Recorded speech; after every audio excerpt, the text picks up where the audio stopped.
Olá, pessoal, seja bem-vindo aqui ao nosso podcast da LGPD Now, Bravonix. Nós estamos aqui hoje com o nosso parceiro e nosso consultor também, conselheiro, Dr. Bruno Bione, que tem um vasto currículo aí nessa relação, né, com proteção de dados, com a questão de inteligência artificial, a parte da tecnologia, o direito digital. É uma referência aí, a gente vai colocar aqui para você todo o currículo dele, que é enorme, né, doutor Bruno? Tem se dedicado bastante aí a esse assunto e é uma referência aí para nós nesse âmbito aí, ajudando a LGPD Now a entrar também no âmbito de proteção de dados e estar totalmente atualizada ao que tem de novo aí no mercado. Seja muito bem-vindo, doutor Bruno. Obrigado, Tarcísio. É sempre um prazer estar dialogando com vocês da LG Federal, que tem feito um trabalho muito importante na criação e consolidação de ferramentas para adequação à Lei Geral de Proteção de Dados Pessoais ou até mesmo um guarda-chuva maior de governança de dados e agora com essa interface também relacionada à inteligência artificial. Muito bom.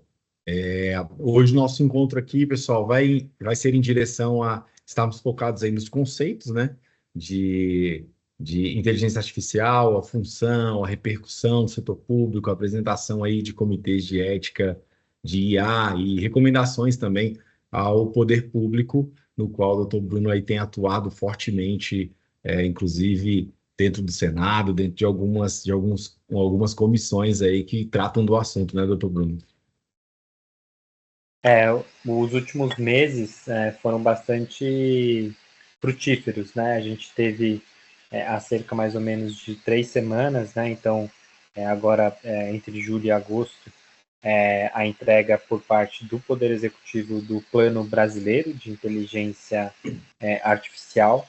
Então, era uma demanda já bastante antiga, porque quando o Executivo havia colocado a Estratégia Brasileira de Inteligência Artificial, ela havia sido criticada por ser muito vaga, e o plano ele agora vem com metas bastante explícitas, inclusive com rubricas, né, de investimento nesse sentido. Então, uma das coisas que chama atenção é até o volume de recursos previsto, que gira ali mais ou menos na ordem de 23 bilhões de reais, até um orçamento que chega a ser maior do que alguns países europeus e também de outros países aqui da região, mas ainda assim muito menor face a o que, por exemplo, Estados Unidos, China tem investido, que, enfim, naturalmente também é difícil de igualar.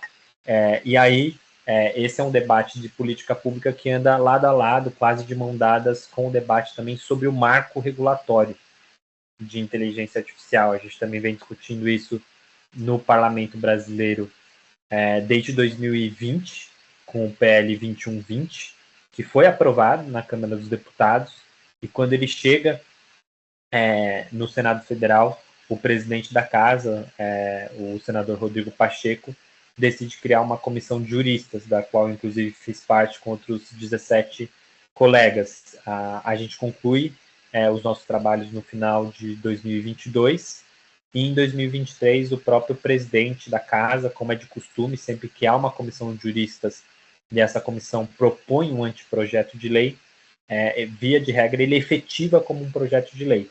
E aí se tornou o PL hoje já bastante famoso, o PL 2338 de 23. E desde 2023 até agora, esse projeto ele tem sido analisado por uma comissão temporária especial, já que o tema ele é complexo, né?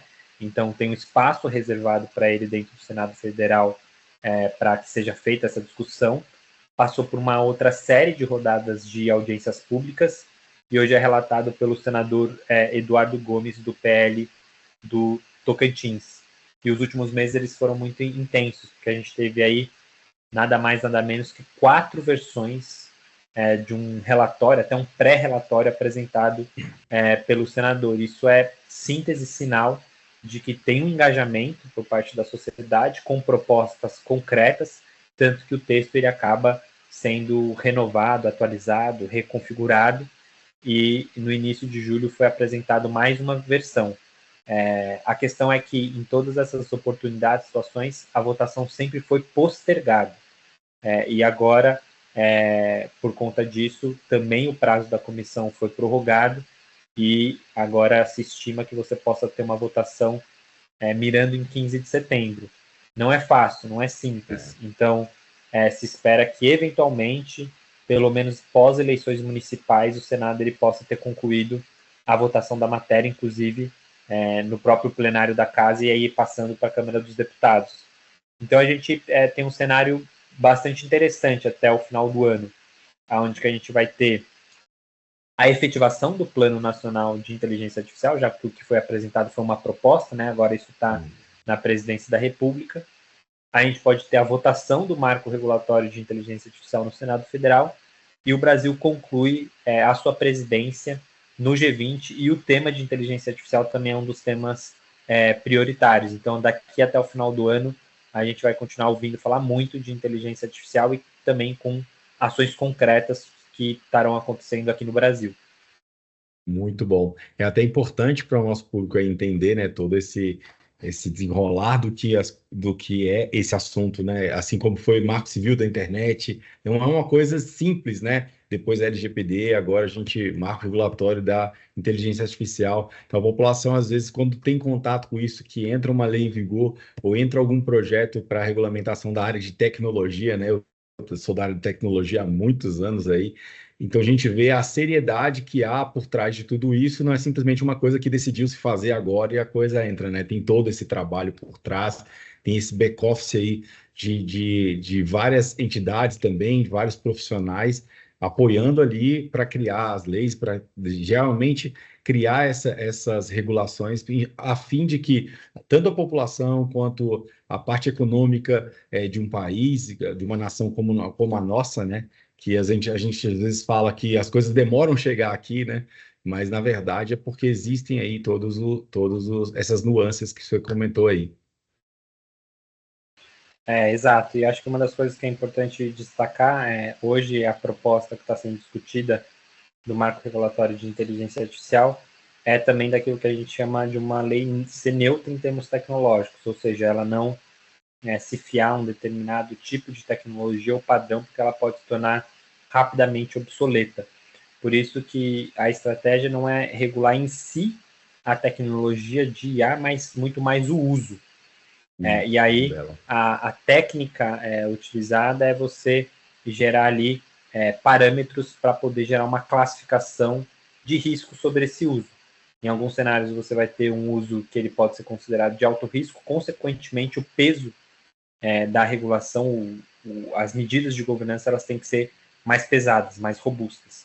Como é, por exemplo, o caso onde que a gente já tem visto o uso de inteligência artificial para questões que envolvem a área da saúde, onde você tem até um risco de integridade física para a pessoa se aquele processo está sendo automatizado, tanto em termos de diagnóstico quanto prognóstico. É lógico que em várias outras áreas da saúde você também pode ter ações ou cenários de baixo risco, até mesmo quando você olha para o uso de IA que já acontece para fins de logística, por exemplo, do atendimento sanitário. Ao mesmo tempo, você também tem IAs que são de baixo risco, como eu já mencionei, e aqui para dar um exemplo um pouco mais concreto, como já acontece hoje no dia a dia, aquilo que vai parar no seu spam, não é uma pessoa monitorando ou curando aquilo, mas é um sistema de inteligência artificial. E aí, nesse cenário, você não precisaria ter obrigações tão robustas, já que as consequências ou os possíveis danos, eles são baixos, né, ou de baixo impacto. Então, você não vai precisar, por exemplo, criar ou fazer aquilo que vem sendo bastante apontado como uma das ferramentas relevantes, como uma avaliação de impacto algorítmico. Não. Para essas IAs de baixo risco, você não precisaria. Ou ter medidas super fortes de explicabilidade. Por que aquela decisão automatizada foi tomada de tal jeito? Será que para um sistema de IA que vai simplesmente decidir se aquele e-mail vai parar no spam, você precisa ter esse nível de transparência? Parece que também seria exagerado. Por isso que esse projeto de lei ele procura fazer essa dosagem proporcional. E isso abre espaço para que você também, enquanto alguém que desenvolve e implementa sistemas de inteligência artificial, possa ter segurança de qual é o caminho que você deve tomar. Se é um caminho em um cenário onde você tem que ter medidas de governança mais robustas ou menos robustas, né? E esse é o saldo, é o enredo final. Sim. É um projeto de lei que procura ser afirmativo na ordem de direitos, né? O nosso direito de, quando interage com o sistema de inteligência artificial num chatbot, saber que você está se comunicando com uma máquina, não com uma pessoa. Quando você tem uma decisão onde que você está sendo negado, por exemplo, o benefício social e aquela decisão está sendo tomada com IA, de que você pode pedir a revisão dessa decisão e a explicação daquela revisão, e assim por diante. E, ao mesmo tempo, essa lógica baseada em risco, que aí, ao final, procura também ser uma lei dinâmica, para que possa também estimular a inovação e desenvolvimento econômico. E até entrando dentro desse quesito de conceito, né, do que é complexo, do que é simples também, né, eu tenho acompanhado aí, a gente tem acompanhado e feito algumas tecnologias também. A gente trabalha hoje na LGPD Now aqui, por exemplo, com algumas tecnologias que a gente vê que é o futuro, que é a auditoria de algoritmos, né, para poder entender a complexidade ali, aquilo que pode prejudicar ou não dentro dos parâmetros da legalidade. É um sistema que foi criado, porque o sistema é criado, pode ser criado hoje, né? Hoje, através das IAs, né? E também pode ser criado por seres humanos, né? Algoritmos criados por seres humanos. Então, existem essas nuances também. Mas a grosso modo, assim, entender, para que o público entenda aí, o conceito de IA, como é que você poderia definir o conceito de IA? Dentro desses parâmetros, e a gente sabe que existem alguns princípios também, né, pelo menos uns 47 princípios daquilo que é benéfico, daquilo que socialmente a gente pode contar com uma das especialidades que você tem muito, é a questão de accountability, né, até aquela transparência, né, e a legitimidade do que se faz dentro desse âmbito de inteligência artificial. O conceito, ele é um conceito bastante amplo, que tem sido discutido, inclusive se vale, enfim, da própria diretriz da Organização para a Cooperação e Desenvolvimento Socioeconômico, a proposta, o AI Act, a Lei de Inteligência Artificial da União Europeia, se vale desse conceito, e aqui no Brasil não foi diferente, acabou havendo essa padronização de um conceito pelo qual um sistema de inteligência artificial é uma maneira pela qual determinados sistemas, e aí muito do ponto de vista probabilístico, né? A gente volta ali, probabilidades, ele não é determinístico, que vai influenciar numa tomada de decisão, que pode ser desde uma simples recomendação de um conteúdo que você vê na sua timeline, na sua rede social, é um sistema de inteligência artificial que gera isso, né, ao ponto de falar assim, o Tarcísio está em Brasília, ele frequenta tais e tais perfis dentro dessa rede, ele segue tais perfis, então, consequentemente, ele parece ser um cara que gosta de comida italiana e eu vou recomendar tanto receitas aqui, que ele pode ter interesse, quanto também restaurantes, né? E aí vem, por exemplo, a perspectiva de publicidade. E até coisas, enfim, como a gente tem visto mais recentemente, com as IAs generativas, onde você tem até uma conversação, né? Uma relação conversacional com o sistema de inteligência artificial, onde que você efetivamente pergunta e ele te devolve as questões, as consultas que você faz. Isso, por exemplo, né, já alterou e vai estar alterando cada vez mais a maneira como que a gente faz busca, pesquisa na internet. É a maneira pela qual você pode fazer compras no futuro no e-commerce. Como, por exemplo, hoje você acessa um e-commerce, você vai ter a filtragem de determinados itens. Eu quero camiseta, eu quero calça e assim por diante. Eu clico num determinado produto, eu consigo ver as cores ou algo do tipo, mas se aquilo não te agradou, você tem que praticamente refazer aquela busca. Se tiver ali uma perspectiva de uma IA, talvez você possa perguntar o seguinte para ela: olha, eu gostei desse produto, mas eu queria entender se existe uma calça no mesmo modelo, mas de um outro tecido, ao invés de tactel camurça, ou algo do tipo. Isso pode facilitar cada vez mais também a compra, essa relação de negócio. Então, inteligência artificial ela vem nessa perspectiva bem pervasiva mesmo, porque ela está em todo o nosso dia a dia e as possibilidades que ela apresenta também são altas nesse sentido.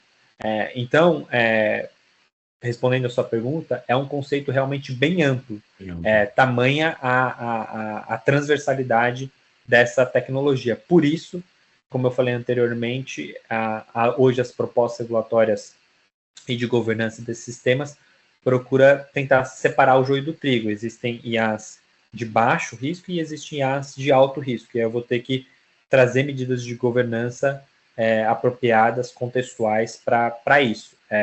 Porque um mesmo sistema de IA, ele pode ser aplicado para diferentes situações. A mesma técnica pode ser aplicada para diferentes situações, mas é o contexto de uso que vai definir a esse respeito. E aí você pode me perguntar, ou quem está nos escutando, mas mesmo diante ainda da não existência de um marco regulatório de inteligência artificial, vale a minha organização pública ou privada pensar já em compliance, em governança? E a resposta é sim, porque mesmo ainda com a não existência desse marco regulatório, existem já leis que vão minimamente governar ela, como, por exemplo, a própria Lei Geral de Proteção de Dados Pessoais, quando o IA utiliza dados pessoais, quando você tem uma relação de consumo, ou quando você tem uma relação do próprio cidadão para com o Estado, né? E a gente já tem visto casos bastante emblemáticos, onde que isso gera até mesmo danos reputacionais para organizações, ou até mesmo diferencial competitivo para essas organizações. Então, vale sim apostar e investir em compliance, sobretudo para que você possa criar uma inteligência artificial, implementar uma inteligência artificial que seja a dose que você precisa para a sua organização. Também preciso muito cuidado com o hype, né, de inteligência artificial, para você também fazer um investimento que ele seja adequado para a sua organização. Por exemplo, uma das questões que vem se destacando no Brasil é a inteligência artificial para questões relacionadas à agricultura, onde que você tem já dispositivos inteligentes que cobrem e mapeiam o campo e que identificam padrões e que podem, sobretudo, trazer ali maior precisão de como que você vai fazer o uso de um determinado fertilizante, de como que você vai distribuir sementes, como que você vai monitorar o próprio solo. Tudo isso é baseado em grande massa de dados e que demanda um tipo de capacidade computacional, e aí tem sistemas de inteligência artificial para poder fazer a leitura e indicar a probabilidade. É mais provável que essa dose específica de fertilizante seja mais adequado para combater ou para incentivar determinada área do campo e assim por diante, né? Então, não é uma coisa distante, é uma coisa muito do presente. Inclusive os próprios danos. A gente tem visto, no Brasil especificamente, a adoção muito acrítica de sistemas de inteligência artificial no campo da segurança pública. Reconhecimento facial, né?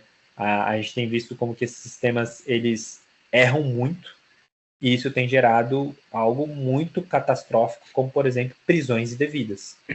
A gente tem visto matérias, inclusive em jornais televisivos e da grande mídia, de pessoas sendo presas em estádios de futebol, com reconhecimento facial, onde que deu um erro, um falso positivo, né, como se chama, de que aquela pessoa, na realidade, não era a pessoa do banco de dados efetivamente procurada. Então, a gente tem que pensar de forma muito presente quais são os benefícios concretos, eles não podem ser especulativos, e quais são os danos também a esse respeito que a gente deveria repensar, até mesmo se é adequado ou não o uso de inteligência artificial nessas situações, porque também não é uma tecnologia que é panaceia para todos os nossos problemas. Temos essa vertente, né? Porque na área da segurança pública tem muito essa necessidade de ser ágil e preditivo até para uma proteção da sociedade em si, mas às vezes, como o senhor falou bem, existem aplicações que às vezes elas não são cabíveis no determinado âmbito por causa dessas falhas que ainda existem, né? Mas, por exemplo, a gente tem alguns projetos que a gente tem tocado aqui com inteligência artificial na LGPD Now, por exemplo, no estado lá em João Pessoa, na prefeitura, e alguns outros estados, onde você pode ser preditivo, por exemplo, na questão dos impostos a serem cobrados, a serem mapeados ali dentro de uma organização, para você ter um panorama geral e ter uma visão de como que está a saúde financeira, por exemplo, de um estado, né? Falando muito do setor público. Quanto mais isso, quiçá na questão privada, que exige muito isso, né? De lucratividade e tudo.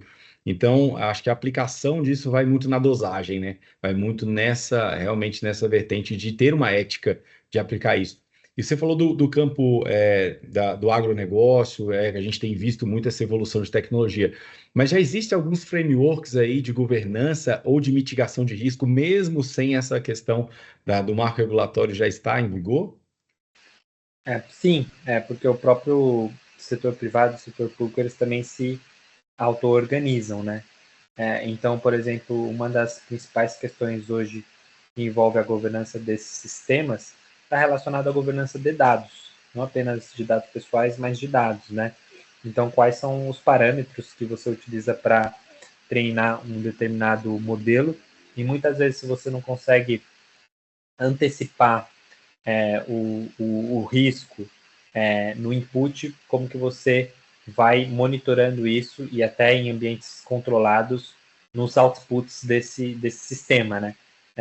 Que também as próprias organizações vão olhando isso, estressando antes de lançar no mercado.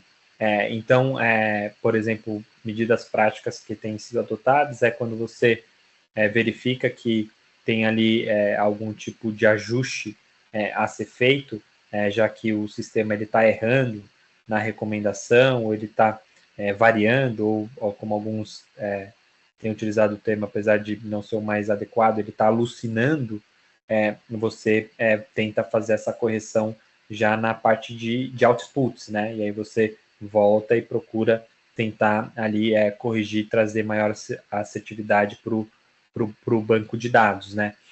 Isso pega especificamente para questões onde que, de novo, esse sistema ele vai ser instrumental para tomadas de decisão que tem um impacto relevante para o negócio, seja em relações B2B ou mesmo B2C. É importante levar isso em consideração. Muitas vezes a gente pensa que o sistema de A, e assim está no marco regulatório, ele é de alto risco, porque ele pode causar uma decisão errada e que vai impactar a vida de uma pessoa, mas organizações também têm considerado nas suas regras de compliance esse sistema como sendo crítico se ele toma uma decisão que, ainda que não impacte um consumidor, uma pessoa física, pode simplesmente gerar a interrupção do seu modelo de negócio, como, por exemplo, um sistema de IA que automatiza ali a parte de logística de uma empresa, ou que, por exemplo, olhando na perspectiva do mercado financeiro, faz recomendações de como que você vai aportar ou fazer os seus respectivos investimentos, né? E aí você tem cenários, sobretudo, de pensar essa governança como um processo interativo contínuo, porque a todo momento você está vendo como que o sistema está decidindo, ele está evoluindo, ele está se retroalimentando, e como que dentro de uma perspectiva de alocação de recursos ele ainda compensa, né? Então sim, as organizações elas já estão fazendo isso, porque a adoção ela não é a crítica, né? Não deveria ser a crítica desse sistema, sobretudo quando ele tem uma função crítica da sua organização. Por exemplo, a gente viu em toda a discussão sobre a perspectiva orçamentária da União, do Poder Executivo, para redução de gastos e aumento de receitas, o Executivo falando explicitamente que utilizaria sistemas de inteligência artificial para, por exemplo, entender pessoas que têm um determinado tipo de benefício e já não deveriam ter, até para identificação de fraudes ou algo do tipo. É óbvio, ou se espera, né, pelo menos, que o executivo, adotando esses sistemas de inteligência artificial, ele tem uma governança mínima, adequada, para que ele não tome decisões erradas que vão gerar um passivo judicial. E aí, aquilo que poderia gerar uma economia gera prejuízo, sobretudo se o sistema ele vai tomando decisões erradas, e isso vai gerar indenizações para o erário público altíssimo.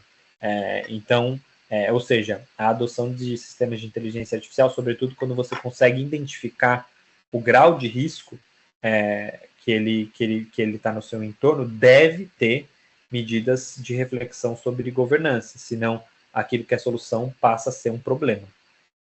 Ótimo.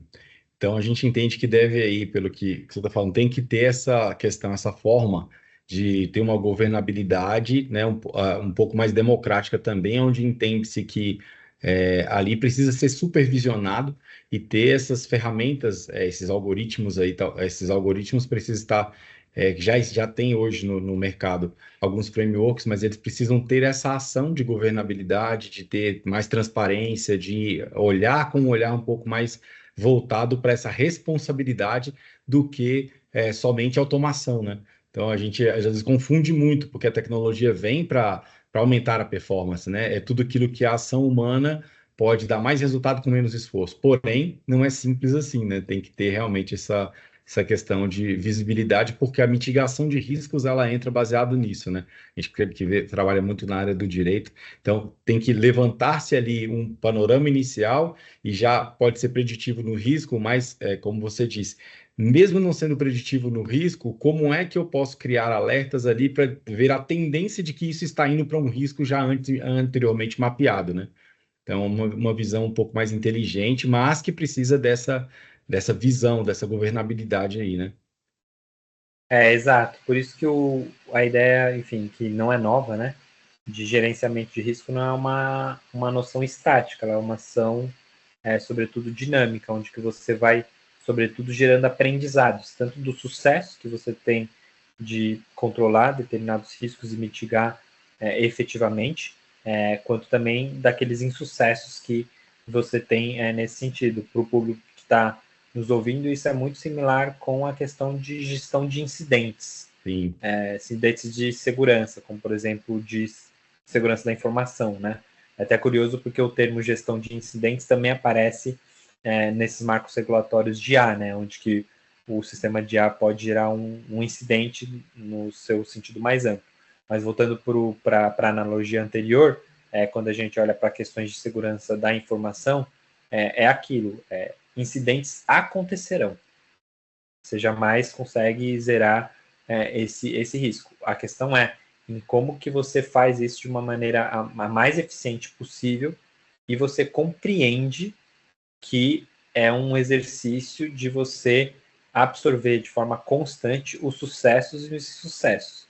Inclusive de olhar ao lado e ver como que pares do seu setor ou outras organizações vivenciam esses incidentes e você tenta se antecipar para essas tendências, né? Então, a gente pode olhar para uma perspectiva mais pouco concreta, como, por exemplo, no setor financeiro, onde que ele utiliza bastante sistemas de inteligência artificial, tanto para concessão de crédito, mas também para fins de prevenção a fraudes, né? Então, quando você vê que dentro daquele determinado quarter, trimestre, quadrimestre, ou semestre, ou mesmo mensalmente, você está tendo ali um maior número de fraudes, alguma coisa está acontecendo. Qual é a falha? Qual é o aprendizado que isso gerou? Depois que você teve ali um novo desenvolvimento, uma nova ação, isso caiu? Então, qual foi a medida que foi desenhada para tanto nesse sentido?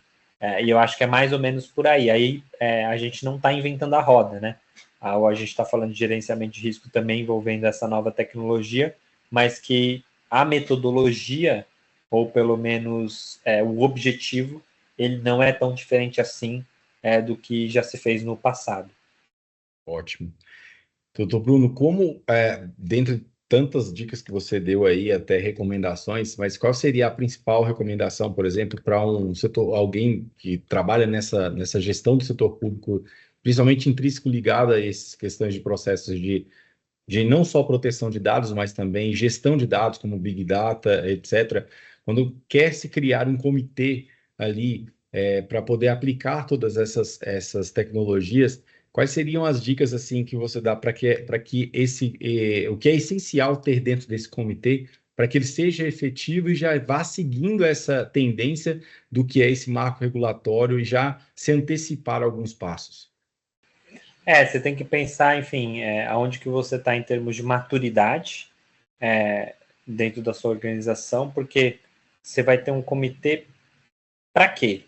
Né? Se, por exemplo, você tem ali um início dessa jornada, você pode ter um comitê que ele é composto, por exemplo, de membros colaboradores internos da sua organização, porque ele vai ser um nodo dentro de uma rede que tem que pensar vários departamentos de forma colaborativa para essa governança, e que inclusive vai gerar um fluxo de trabalho, processos para que isso aconteça. Então, se você está ali no estágio muito inicial, esse pode ser um modelo interessante de um comitê. Se você está em um estágio de maior maturidade, onde que esses processos estão minimamente estabelecidos, você pode ter dois comitês. Você pode ter esse comitê interno, mas você também pode ter um comitê de pessoas, membros externas dessa organização, que trazem aportes específicos para tomadas de decisões consideradas críticas ou importantes. E que você pode ter dois formatos. Por exemplo, um formato mais aconselhativo, dizer o seguinte, olha, dá para ir por esse caminho, dá para ir por esse outro caminho, ou algo do tipo, ou até mesmo algumas organizações que têm esses conselhos do ponto de vista até mesmo deliberativo. Quando há algum tipo de conflito, esse conselho ele pode opinar e aquela decisão, ela inclusive ser considerada e respeitada por parte da organização. Então, assim, é muito uma reflexão interna, onde você está e para onde que você quer chegar e qual que é a função, sobretudo, desse comitê, que aí você vai ter variações de comitês apenas comitês internos ou comitês que contam com membros externos e que você pode distribuir também diversas funções.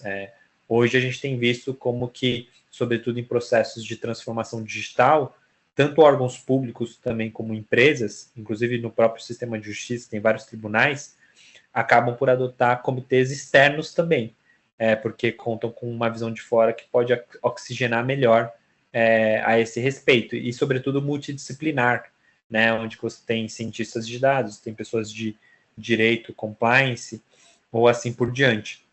Então, a minha dica, principalmente para órgãos públicos, é em que ponto da jornada da transformação digital você está? De que maneira hoje você automatiza determinados processos? E a partir dessas reflexões você vai conseguir informar melhor quais tipos de comitês você pode ter, porque não necessariamente tem que ser no singular, pode ser no plural, e quais as funções que você vai assinalar para essas respectivas instâncias de governança nesse sentido. Até porque a tomada de decisão ela precisa ser ter múltiplas visões, né? Ela não pode ser uma visão cega apenas de um tipo de processo ou uma necessidade ali de ter-se uma automação ou utilizar esse tipo de tecnologia para uma tomada de decisão rápida, porém não tem o viés ali também da ética, né? E também entender que esses comitês precisam seguir também algumas regulamentações já vigentes, não precisa nem esperar o marco regulatório, né? Já tem algumas coisas que já é inerente ao próprio órgão, né?